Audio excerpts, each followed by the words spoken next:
Olá, estamos começando mais um Farofa Crítica, um programa onde pensar é o nosso principal ingrediente. A cada programa, intelectuais, ativistas, artistas e outros arteiros comentam sobre temas contemporâneos. Este programa é uma produção do CELAC em parceria com o Departamento de Jornalismo e Editoração da ECA USP e apoio do Instituto de Estudos Avançados, o IEA, da USP. Acesse o nosso canal www.youtube.com/farofacrítica, inscreva-se e clique no sininho para receber notificações de novos programas. E não esqueça, toda terça-feira o Farofa Crítica aperitivo com comentários curtos meus sobre temas contemporâneos. E às quintas-feiras, o tradicional Farofa Crítica entrevista sempre após o meio-dia. Avise seus amigos, colegas, familiares e peça-os para escrever também no nosso programa. Dê likes também nos nossos vídeos para que a gente fortaleça a nossa rede de contatos.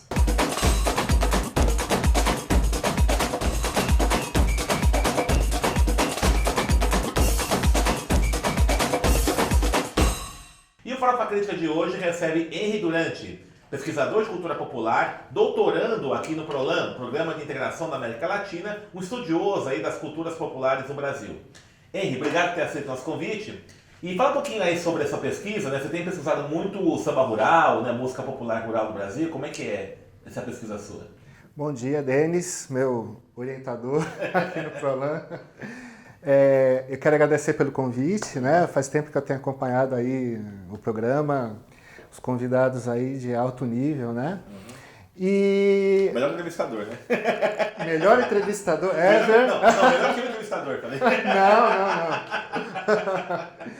E a minha pesquisa começou, Denis, na verdade, aqui mesmo dentro da USP e aqui dentro da ECA, né? Tá. Eu fiz biblioteconomia aqui na ECA. A graduação, né, sua? Minha graduação foi aqui no CBD, no final da década de 90, entre a década de 90 e o início dos anos 2000. E quando eu estava aqui na graduação, teve algumas disciplinas que eu fiz que abriram um campo muito grande para mim, assim, né? Por exemplo, aqui eu vim descobrir textos do Kabenga Munanga, né?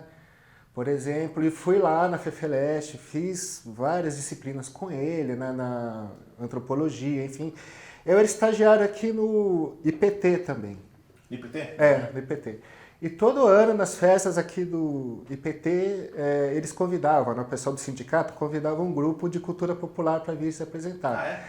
Ou no final do ano, ou na festa junina. Tá. E teve uma dessas festas juninas que eles convidaram uma congada. Foi a Congada Verde e Branco de Mogi das Cruzes, né, lá do Jardim Santa Ifigênia. E foi muito engraçado porque eu não vi a apresentação da Congada, mas no outro dia eu vim trabalhar, eu era estagiário, né, lá na biblioteca. Aí eu atendi o telefone e era uma das integrantes dessa Congada ligando para agradecer o convite, né, deles terem chamado o grupo para se apresentar aqui na festa junina do IPT. Aí eu atendi e falei assim, olha, eu não vi a apresentação de vocês, mas eu queria entrar na Congada, como é que faz? Né? Eu nunca tinha visto isso, né? Você gostou? Porque eu já estava fazendo as disciplinas aqui de antropologia. Uma vez eu fui numa festa lá em Aparecida do Norte, era uma festa de São Benedito, né? Aí quando eu vi aquilo eu falei, é isso que eu quero fazer da minha vida, eu quero entender o que é isso daqui, né? Porque eu não conheço. E aí a menina lá do outro lado da linha falou, muito legal, eu vou falar para a Capitoa, né? Porque é uma mulher, inclusive, um fato bem interessante também, que até hoje comanda o grupo, ela era muito jovem, o pai dela tinha acabado de morrer, o falecido capitão Zé Baiano, que é o pai dela, que trouxe essa manifestação lá de Conselheiro Lafayette, em Minas Gerais. Esse grupo tem mais de 200 anos. Ô, louco. Tudo isso, é até um grupo novo, né? 200 anos, você considerar esses grupos... verdade, recentemente, é até novo.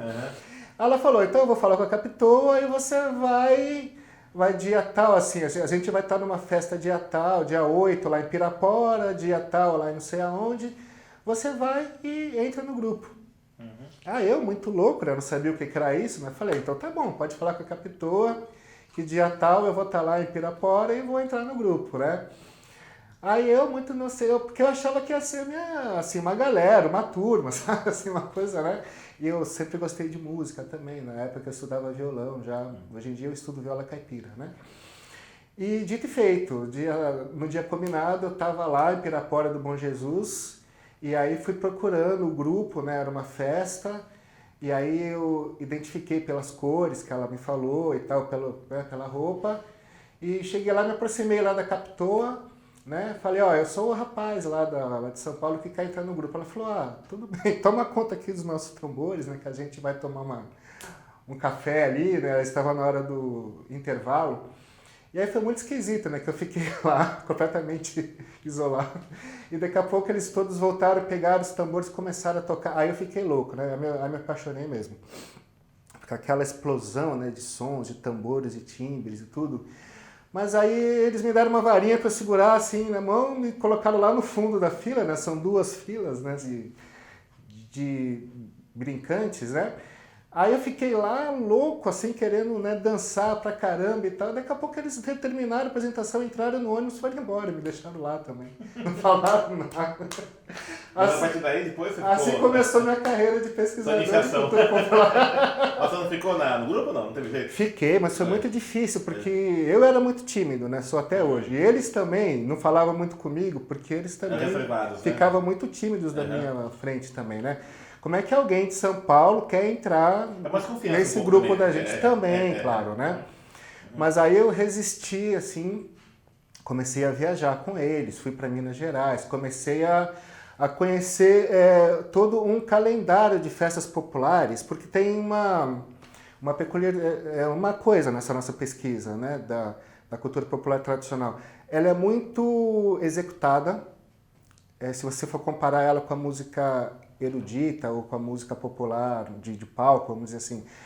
Mas ela é pouco conhecida, ela não está nos circuitos hegemônicos, né? E ela também não é muito registrada, né? Mas o calendário da cultura popular tradicional ele é vastíssimo, ele é extenso, só que não consegue romper essas barreiras, né, da cultura hegemônica. Olha, Denis, é porque essas culturas, elas são de matrizes, geralmente, africanas, indígenas ou do português pobre, o caipira.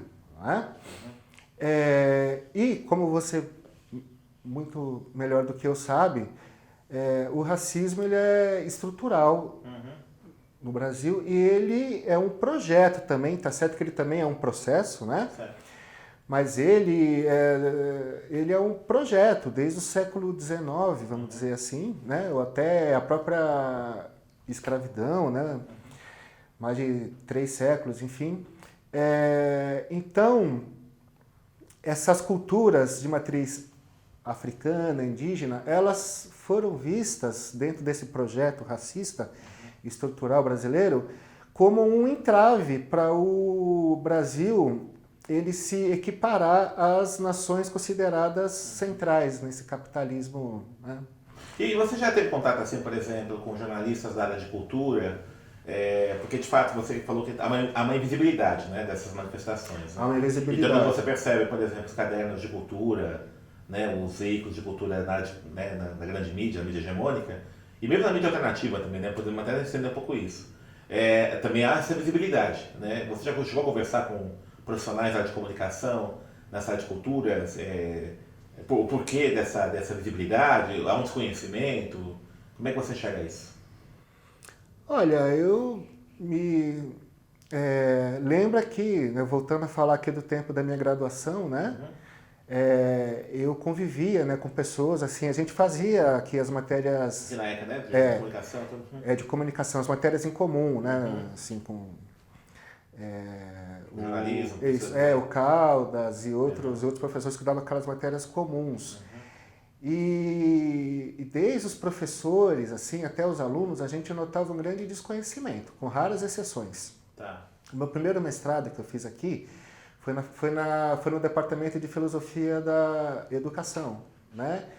E o meu orientador, ele falou, olha, eu vou te pegar, mas assim, eu confesso, eu não entendo nada de cultura, não entendo nada do que você está falando, do que você está propondo. Eu vou te colocar para dentro porque eu entendo que o seu projeto é importantíssimo, né? E os meus colegas, assim, de aula, quando eles me viram na televisão uma vez, que era a reinauguração do Museu do Folclore, né? eles vieram falar comigo, olha que legal, eu vi você na televisão, você estava tocando tambor num grupo, assim. Puxa, você estava... você estava super legal, eu achei que só faltou um ossinho no cabelo, assim, mas o resto estava tudo, né? Sabe, aquela visão do... Estereotipada, né? Do canibal africano, sabe? Assim, e tem até aquela tirinha famosa, né, assim, esconda a televisão que os antropólogos estão chegando, né? Então é isso, mais ou menos isso. Esconda a televisão que os jornalistas estão chegando, sabe? Quando o jornalista vai ao encontro dessas manifestações, muitas vezes eles vão com esse olhar também folclorizante, como se não fossem manifestações contemporâneas. Tá, entendi. Porque são contemporâneas tá que acontecem... ainda, né? Exatamente. Mas são, assim... eu acho que, de forma geral, os jornalistas, se bem que não se pode generalizar, tem gente muito boa, tem programas até, experiências interessantes que já foram feitas na TV Cultura e assim por diante. Mas, geralmente não se entende essas manifestações ainda como manifestações contemporâneas. Entendi. Elas são vistas como resquícios, né, do passado, de saberes do passado. A própria palavra folclore, né, foi criada, se não me engano, em 1814, lá na Inglaterra, remete a culturas, saberes populares ligadas a populações que ainda estão mais ou menos ligadas ao passado. São sobrevivências, né? Quando, na verdade, eu encaro, e acho que os pesquisadores das culturas populares hoje em dia encaram essas manifestações de uma forma muito diferente. Já houve um avanço desde as correntes folcloristas, o Brasil da década de 60, o movimento folclórico, que tendia muito a olhar essas manifestações sob o aspecto da especificidade, né? Olha, Congada é aquele grupo ali XYZ. Então tem uma série de características fechadas, né? Fechadas, isso. Né? E isso foi uma característica durante décadas, né, dos nossos pesquisadores desse campo, que embora também tenham o mérito de ter desenvolvido teorias interessantes, o próprio fator folclórico, o fato folclórico, né? Que pode-se dizer que foi desenvolvido a partir do fato social, né, do Durkheim, etc. Então, durante um tempo, o Brasil ele foi pioneiro nesse campo, e a gente tem que lembrar também da contribuição do Mário de Andrade, né? Do Departamento de Cultura, a própria missão de pesquisas folclóricas. O movimento modernista, né? Acho que teve um pouco essa... O movimento modernista. Um pouco, né? De recuperar um pouco dos anos 20, né? Recuperou, embora também o projeto fosse um pouco também dentro dessa visão folclorizante. Sim, até porque ele circulou no campo das elites culturais brasileiras, né? E aí o objetivo era beber, se embeber da força, da vitalidade dessas culturas, mas sob o seu aspecto do ponto de vista bárbaro. O próprio manifesto antropofágico, né? Exatamente, que assim, somos tão bárbaros que podemos consumir qualquer tipo de cultura, né? Ou seja, que a gente vai transformar essa coisa numa outra coisa. Você enxerga isso, por exemplo, como uma forma de... Naquele período no Brasil, né, até os anos 30, houve uma mudança de chave, né, primeiramente, havia um desprezo, ou até uma criminalização dessa cultura popular brasileira, da cultura negra. Quando chega aos anos 30, né, com a emergência do Getúlio Vargas e a tentativa de construção de um projeto nacional, a ideia é você pegar essa chave que era negativa e uma positivação, mas no sentido de uma apropriação, não de apropriação, mas assim, dessa coisa meio congelante, né? Nós somos bárbaros mesmo, nós somos, né? Ou somos cordiais, como diria Sérgio Buarque de Holanda, ou a democracia racial de Alberto Freire. Como é que você enxerga isso, né? Não foi um momento quando a própria capoeira passa a ser legalizada? Então, Denis, assim... Tá dando mestiço, né? Da Atlântida, da Blue Mulato, isso. Malandro. Eu estava falando agora um pouco do projeto modernista, né? A década de 20, muitos pesquisadores consideram como uma década de invenção do Brasil. Era uma ideia muito recente de Brasil, do país. A gente tinha acabado de sair há muito pouco tempo da escravidão, do período... República Nova, né? Exatamente.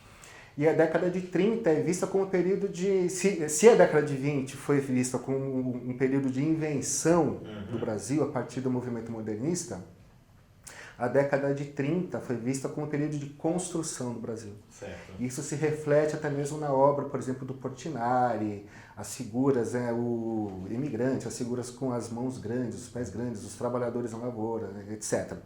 Agora, antes, eu quero voltar na década de 30, Tá. mas antes eu quero voltar um pouco para o Brasil colônia. Por quê? O pensamento sobre a cultura popular tradicional, ele se modifica várias vezes até chegar na década de 30, até o período atual. 1500, o Brasil, vamos dizer assim, a invasão, a descoberta do Brasil, não sei como que a gente pode chamar isso, ocorre em um momento em que, economicamente, as nações europeias estavam no momento, vamos dizer, pós o feudalismo, né, o período já dos anos 1500, enfim, mas a mentalidade ainda era feudal. Então, essas manifestações no período colonial, elas se enquadram em um perfil, em um contexto que pode se chamar de corpo místico. Ou seja, você tem, dentro dessa ideia, você tem o rei como a cabeça desse corpo e você tem as corporações de ofício.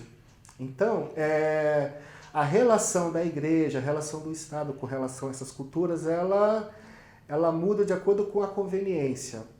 Você tem na Europa, durante vários períodos, essas manifestações sendo perseguidas já. E outros períodos a igreja se apropriando do calendário dessas manifestações.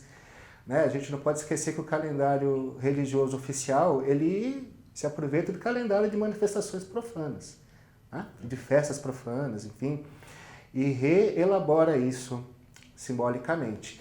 Então, Só dar uma coisa interessante, só interromper. Tem um exemplo interessante, né, que é o Halloween, né, que é o Dia das Bruxas, né, e é uma festa das religiões célticas, a Wicca, né, que virou folclorizado nos Estados Unidos. Né. Chega pra cá uma coisa totalmente... Exatamente, porque sempre existe o movimento de se apropriar dessas manifestações populares para, de uma forma, a dominar, né, as classes mais populares, enfim. Então, você tinha, por exemplo, na sociedade colonial brasileira, os desfiles das corporações de ofício, onde os negros também tinham o seu lugar dentro desse corpo místico. Ah, entendi. Né?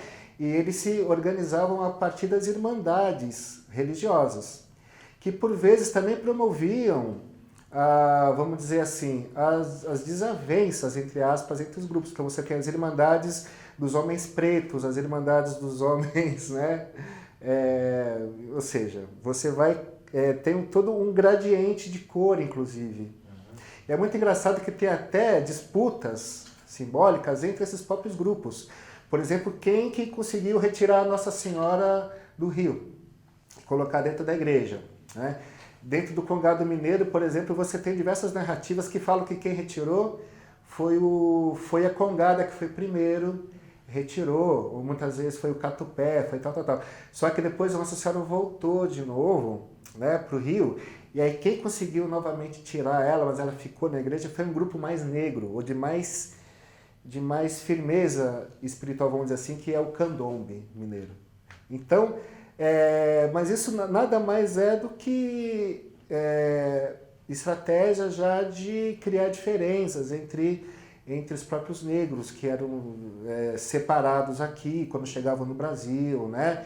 Eram separados das suas famílias, então isso já vem. O período republicano, ele foi, de uma certa maneira, até pior do que o período colonial. Foi pior. Justamente... O monárquico, né? Exatamente. Justamente por assim, pior e de um certo ponto de vista. Porque dentro, por exemplo... Por conta dessa concepção positivista da República? Não, eu falo assim, porque a perseguição ela foi pior. Uhum. Você tem as leis que proíbem os batuques, né? Não tinha sentido, né? Dessa visão positivista nos republicanos, né? Que tinham totalmente. A gente sabe que o período republicano, como tinha essa necessidade de criar os seus símbolos, né? E a inspiração foi toda com base nas nações desenvolvidas europeias, nesse concerto das nações, né? Então, essas culturas, justamente dentro desse projeto racista, era o que impediria o Brasil de se equiparar Sim, essas nações. essas nações. É, Então, portanto, se proíbe os batuques. Sendo que os batuques, por exemplo, batuques é uma denominação muito genérica, que vem dos cronistas do período colonial. Né? Pessoas que vinham, ficavam muitas vezes poucos dias aqui no Brasil, e que ficavam, por exemplo, hospedados em uma fazenda, a convite, né, do dono da fazenda, e à noite escutava alguma coisa, saía para ver, estava acontecendo alguma coisa que eles chamavam de batuques, mas era um jongo, era o candombe, eram diversas manifestações que têm uma característica de serem noturnas, de serem intracomunitárias e linguagem cifrada, muitas vezes até como estratégia de se articular fugas, articular morte de capitães do mato, né? O jongo, por exemplo, uma das comunidades que eu frequento muito é o jongo ali do Vale do Paraíba, ali de Guaratinguetá. E é um exemplo dessa linguagem cifrada, né? Você está lá escutando ou participando da festa, muitas vezes estão falando de você sem que você saiba que estão falando de você. Ah, a vovó não quer casca de coco no terreiro. O que significa isso? A casca de coco, né? Que tem, né? O que é o branco, né? Por dentro, né? Ou seja, então é uma grande riqueza dessa capacidade de desenvolver linguagens, narrativas, estratégias como cultura de resistência. Essa é uma das coisas que eu pesquiso, né? Que eu pesquisei no meu mestrado com você, né? A resistência com relação ao Estado, a essa violência simbólica do Estado, agora no doutorado também, né? Que a gente está vendo acontecer. Então, mas só para voltar na década de 30, só para não perder o fio, né? Então, existe, ao longo do tempo, mudanças, né? Com relação à visão dessas manifestações, ora positivas, ora negativas, mas a visão predominante é de um projeto de extermínio mesmo. Certo. Então se dizia, né? Mas explícito ou implícito, mas não extermínio. Por vezes mais explícito. A gente pode lembrar do Gobineau, né? A gente pode lembrar, né, dessa estratégia do branqueamento que se dizia que em 100 anos não haveria mais negros no Brasil. Nina Rodrigues, Oliveira Viana, que chegam a defender até que se crie novos códigos, um código penal à parte, porque se trata de populações que não têm capacidade mental, né, de seguir esse código. É muito interessante, eu fiquei sabendo que o próprio Anísio Teixeira, da Escola Nova, era eugenista, né? Então, né? Porque acho que a própria... a educação com o processo de branqueamento também, né? Mas a Escola Nova tem todo esse processo racionalizante mesmo, né, da experiência, mas a experiência... eurocêntrica. Exatamente. Então, sim, a gente tem diversos projetos educacionais. O que eu pesquisei no meu primeiro mestrado na filosofia da educação foi esses projetos educacionais na década de 20, década de 30, com relação às culturas populares. Aí a gente tem os pareceres do Rui Barbosa, a gente tem as ligas nacionalistas, ou seja, e essa necessidade dessa nova forma de governo na República, criar novos símbolos onde se introduz uma visão de cultura europeia, através do canto, de você proibir esse canto gritado também, que vem das culturas populares. Então você introduzir toda uma pedagogia, né? Agora sim, né, só uma coisa interessante, assim, porque apesar de todos os processos de opressão, elas existem, né, essas culturas, né? Ainda hoje. Exatamente. Mas mostra a força delas, né? Mas a minha tese é que elas resistem porque elas são antagonistas, né? Sim. E elas se colocam como antagonistas. Por exemplo, tem cantos, por exemplo, que a gente fala, branco não vem cá, se vier vai apanhar. Tá. Né? Então, por exemplo, até essa forma de você desenvolver uma linguagem cifrada no jongo, de você estar falando do branco sem ele poder... Entender que é branco. Entender que, né? Ou seja, e resistem também... apesar desse capitalismo, porque também no Brasil eu acho que o capitalismo ele é um capitalismo incompleto, né, que não conseguiu exterminar essas culturas, né? Se você pega nações, por exemplo, europeias, essas culturas populares foram completamente esquecidas já, né? E aqui no Brasil isso se mantém porque a gente tem uma característica do nosso capitalismo também, né? E mas Onde a Estados Unidos hegemonia é precária. Mas é interessante, né, Estados Unidos? Eu já estive lá várias vezes, né? Eu não posso afirmar com certeza, né? Mas eu não vi a presença muito forte de culturas populares negras nos Estados Unidos. Acho que existe uma cultura negra e tal, né? Mas não com com esse tipo de lógica, de organicidade que tem aqui no Brasil. O que acontece lá foi a diferença, né? Que a gente teve essas manifestações a partir do catolicismo. Sim. Né? Se reelaborar a partir do catolicismo, se transformou em coisa que a gente chama de catolicismo popular. E nos Estados Unidos, acredito que a cultura protestante, ela age de uma outra forma. Ela tem que dizimar uma cultura para poder implantar uma coisa nova. Certo. Então você vê que a produção, assim, que os negros tiveram que desenvolver completamente uma reelaboração da sua forma de cantar. Isso pro mal e pro bem. Você tem que, por exemplo, as cantoras que vêm dos grupos espíritas, por exemplo, tem a voz como próprio, como verdadeiro instrumento musical. As cantoras de jazz, as cantoras negras, enfim. Esse tipo de coisa não veio aqui pro Brasil. Aqui você tem ainda essa presença, né, dessa cultura ainda mais gritada, etc., dos tambores. Mas é porque nos Estados Unidos a coisa também foi muito forte, no sentido de você ter que suplantar uma cultura para poder implantar uma cultura protestante, enfim. Você estuda muito também essa dinâmica da cultura popular na América Latina, né? Você tem estuda muito o bem viver, né? Os povos Aymara, né? Quais são as conexões que existem com isso, né? Quais são as conexões que existem? Essa cultura nos países hispanofalantes da América, né? Porque a América Latina, o Brasil também faz parte, né? Se fala América Latina, fosse a parte do Brasil. Mas países hispanofalantes como a Bolívia, Equador, Peru, né? Os países que têm essa presença grande desses povos originários, elas também atuam como resistência? Quais são as semelhanças delas com essa resistência da cultura negra aqui no Brasil? O que eu tenho pesquisado, Denis, no doutorado agora, é o Plano Nacional de Cultura, né? A gente teve aqui no Brasil durante 13 anos, enfim, um governo onde a cultura ela fez parte, assim, de uma forma central de um projeto de desenvolvimento. Então a gente teve todo um vigor, né, no Ministério da Cultura e o desenvolvimento de diversas políticas onde essas manifestações da cultura popular tradicional, esses atores, eles foram inseridos na agenda pública. Então se criou políticas, por exemplo, como o Cultura Viva, de onde surgiram os pontos de cultura.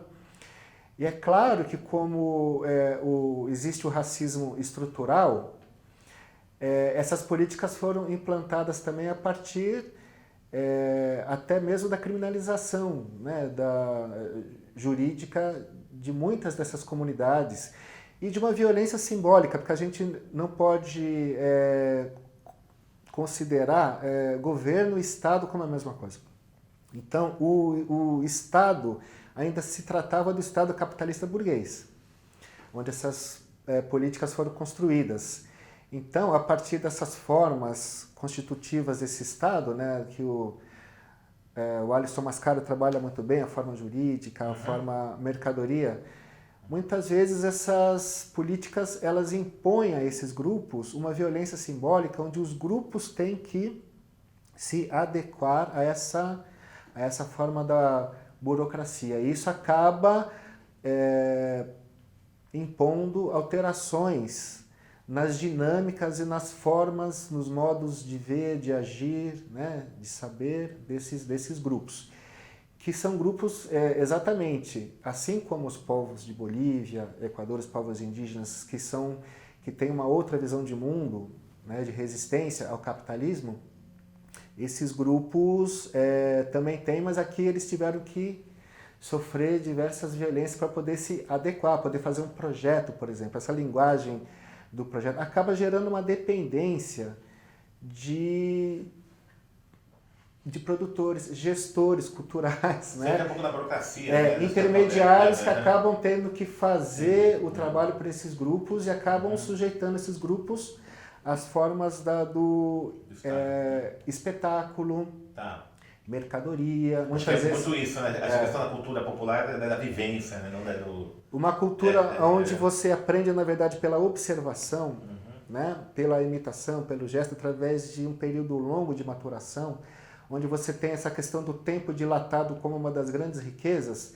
De repente começaram a ser quase que imperativos projetos com tempo de 1 ano, onde você tem que fazer a transmissão dessa cultura. Então, o que acaba prevalecendo? Projetos, visões muito fragmentadas de transmissão de cultura. Oficinas, né? Então, você vai lá... Shows, né? Shows, que é uma tendência também muito forte, né? Da espetacularização porque a gente vive na sociedade do espetáculo, né? Como diz o Guy Debord, né? Agora, fazendo essa ponte com os povos da Bolívia, Equador, enfim, esses países, eles desenvolveram uma nova forma de constitucionalismo, na verdade, né? Na Bolívia, infelizmente, né? Houve golpe agora, né? Exatamente, exatamente. Mas a Bolívia, por exemplo, é um exemplo, né? Onde na Constituição você tem muito forte essas visões de mundo dos povos originários, através de conceitos como bem viver, né? Bem viver, o vivir bueno, né? Varia, né? Da Bolívia para o Equador, enfim. Mas esses dois países, eles elaboraram suas constituições, eles reelaboraram a partir das sabedorias, dos conhecimentos, de conceitos milenares, né, dos seus povos. Então, por exemplo, você tem essa noção de Pachamama, que é muito interessante. Dentro dessa visão, a natureza, a terra, ela é portadora de direitos, tanto quanto nós, né, seres humanos. Então, por exemplo, você não pode, por exemplo, vender a água. Eu acho que o artigo 1º, né, da Constituição do Equador, por exemplo, diz respeito a isso, que você não pode privatizar a água. A gente sabe que isso é uma coisa que vem acontecendo, exatamente. Então, eu até venho desenvolvendo o meu primeiro capítulo do doutorado, eu estou propondo um conceito decolonial de cultura. Porque eu acredito que a gente tem que superar esse conceito eurocêntrico de cultura que separa, né? O que é o trabalho dos homens, né? Ou seja, as leis naturais dos homens e as leis naturais, né, da natureza. Ou seja, eu acho que a gente tem que olhar muito atentamente porque esses povos estão pensando, né, essas visões de mundo. Por quê? Porque justamente são estratégias anticapitalistas também, essa visão da natureza, né? É claro que não foi pensado há 1000 anos atrás como tal, mas hoje em dia sim, tanto que a gente vê o que está acontecendo no Equador, na Bolívia, por exemplo, que através das manifestações culturais, né, eles estão resistindo a uma estrutura econômica, ao neoliberalismo. Ou seja, é aquela coisa que o Gramsci falava, né? Que uma mudança na superestrutura pode provocar uma mudança na estrutura, né? E não diferentemente daquelas visões mais economicistas, né? Do que o Marx dizia que era o contrário, né? Com uma mudança na base econômica que altera as coisas. Exatamente. Tá bom, nós estamos terminando aqui o programa, né? Mas já? Já é rapidinho, né? O papo é bom, vai acabar rápido, né? Você tem trabalhado muito no registro, né, dessas culturas populares, né? Quem quiser conhecer mais seu trabalho, você tem um site, como é que pode ir? Exatamente, porque essas culturas, elas são assim, como eu já falei no começo, esse calendário das manifestações, ele é muito vasto, ocorrem festas populares a cada semana, só que as pessoas não conhecem e não existe essa prática do registro praticamente. Né? Então eu, pensando nisso, criei um projeto que se chama Projeto Acervo das Tradições. Né? Então basicamente é um portal, é um site, o endereço é www.acervodastradições.com.br. E nesse portal eu disponibilizo todo o meu acervo, né? Durante muitos anos, a cada semana eu estava numa festa popular gravando, registrando isso em áudio, em fotografia. Hoje em dia eu uso meu celular, está muito mais fácil para a gente hoje em dia. Aí eu posto no YouTube as fotos do Flickr, os áudios no SoundCloud, enfim. E eu criei um mecanismo de pesquisa como bibliotecário que sou, né? Onde as pessoas podem entrar lá no site e tem, através das palavras-chave dessas manifestações, elas podem ter acesso ao meu acervo e até acervos de outras pessoas também. Eu coloco links para outros acervos interessantes também nesse campo. Então é www.acervodastradições.com.br. Coloco também os cartazes das festas, né? Então eu divulgo todas as festas que eu tenho acesso, enfim, telefone, como chegar. Então não tem desculpa agora, tá tudo lá. Mas não tem desculpa, porque a gente tem esse medo de ir para uma festa popular. A gente prefere ir para um show, né? A gente prefere ver ali de Itamaracá no palco, né? Do que lá no Sesc, no Sesc, do que ir para uma festa popular. Mas no território a experiência é completamente diferente, você vivenciando essa cultura no seu local, no seu tempo, né?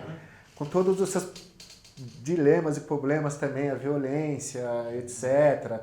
E as coisas maravilhosas, né? Porque são pessoas realmente maravilhosas.